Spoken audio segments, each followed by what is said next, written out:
అందరికీ నమస్కారం అండి.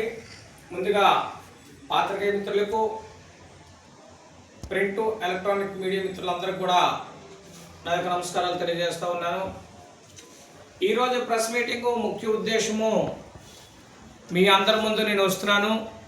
ఈరోజు డిసెంబర్ 24వ తారీఖు 2025వ సంవత్సరం. మరి ఇయర్ ఎండింగు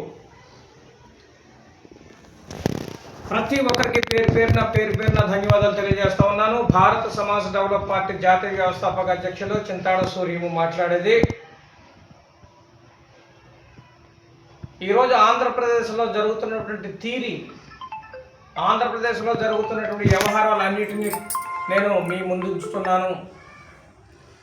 ఇటు ప్రభుత్వానికైతేనేమి కానీ, లేకపోతే ప్రజలకైతేనేమి కానీ, గవర్నమెంట్ అధికారులకైతేనేమి కానీ ప్రతి ఒక్కరికి కూడా పేరు పేరున తెలియజేస్తూ ఉన్నాను. విశాఖ నగరంలో గవర్నమెంట్ భూములు చాలా దారుణంగా ప్రైవేట్ ఆర్గనైజేషన్లకు, ప్రైవేట్ పరిశ్రమలకు, గూగుల్ కంపెనీలకు, అదానీ అంబానీ కంపెనీలకు, అనేకమైనటువంటి కంపెనీలకి ఈ కూటమి ప్రభుత్వం అప్పచెప్పింది. అలాగే అంతేకాకుండా భూ కబ్జాదారులు అనేకమైనటువంటి భూములను దోచుకునే ప్రయత్నంలో దోచుకున్నారు.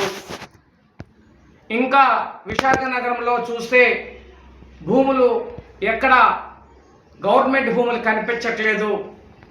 ఉన్న కొండలను కూడా దొలిచేస్తున్నారు. మరి ఈ తరుణంలో ఉత్తరాంధ్ర అభివృద్ధి ఏంటి, ఉత్తరాంధ్ర పరిస్థితి ఏంటి, ఉత్తరాంధ్ర ప్రజలందరూ కూడా కళ్ళు తెరవాలని, తెలుసుకోవాలని మీ అందరికీ కూడా సభాముఖంగా నమస్కారాలు తెలియజేస్తూ ఉన్నాను.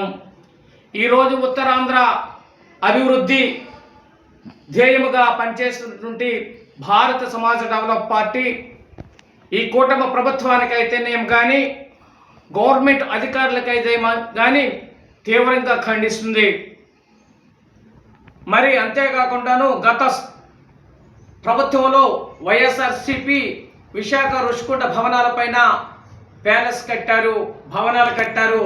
ఆ భవనాలను కూడా కూటమి ప్రభుత్వం ప్రస్తుతం ఉన్న తరుణంలో వేరే ప్రైవేట్ పరిశ్రమలకు, ప్రైవేట్ హోటల్స్కి, ప్రైవేట్ గెస్ట్ హౌస్లకి ఇవ్వడానికి ప్రయత్నం చేస్తున్న తరుణంలో నేను భారత సమాజ్ డెవలప్ పార్టీ జాతీయ అధ్యక్షుడిగా భారత సమాజ్ డెవలప్ పార్టీ తరఫున తీవ్రంగా ఖండిస్తున్నాను.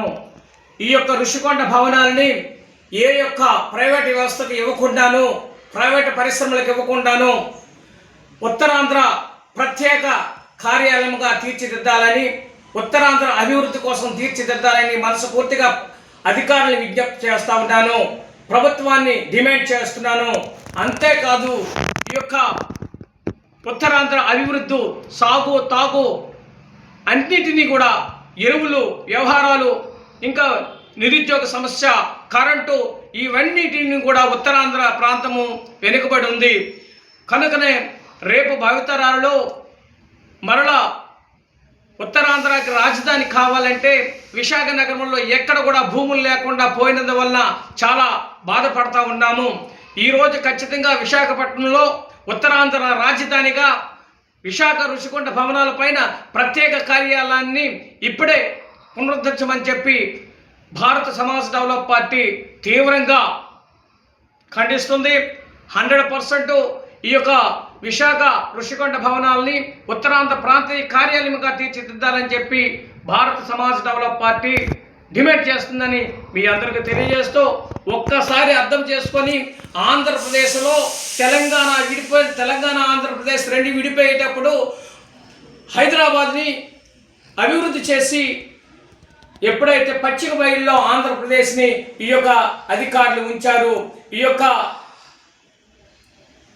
ప్రభుత్వాలు ఉంచాయి.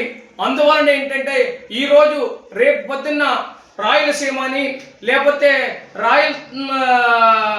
ఉత్తరాంధ్ర అని చెప్పి ఒకవేళ పోరాటాలు వచ్చినట్లయితే విశాఖపట్నంలో రాజధాని లేకుండా ఉండడము మంచిది కాదని ఇప్పుడు సభాముఖంగా మీ అందరికీ తెలియజేస్తూ ఇప్పటికైనా సరే ఉన్న ఆయా ఋషికొండ భవనాలను కూడా వ్యర్థం చేసుకొని వేరొక పరిశ్రమలకు కానీ లేకపోతే గెస్ట్ హౌస్లకు కానీ ఇవ్వకుండా ఉత్తరాంధ్ర ప్రత్యేక ప్రాంతీయ కార్యాలయాన్ని ఖచ్చితంగా మీరు దాన్ని నిలబెడతారని మీ అందరికీ కూడా తెలియజేస్తూ అందరికీ మరొకసారి నమస్కారాలు తెలియజేస్తూ భారత సమాజ డెవలప్ పార్టీ జాతీయ వ్యవస్థాపక అధ్యక్షులు చింతాడు సూర్యము, నీలకంఠం, రాజేశ్వరి, వరలక్ష్మి, శాంతి, అలాగే ఉన్నటువంటి నాయకులు అందరూ కూడా నమస్కారాలు తెలియజేస్తా ఉన్నాను. Thank you very much.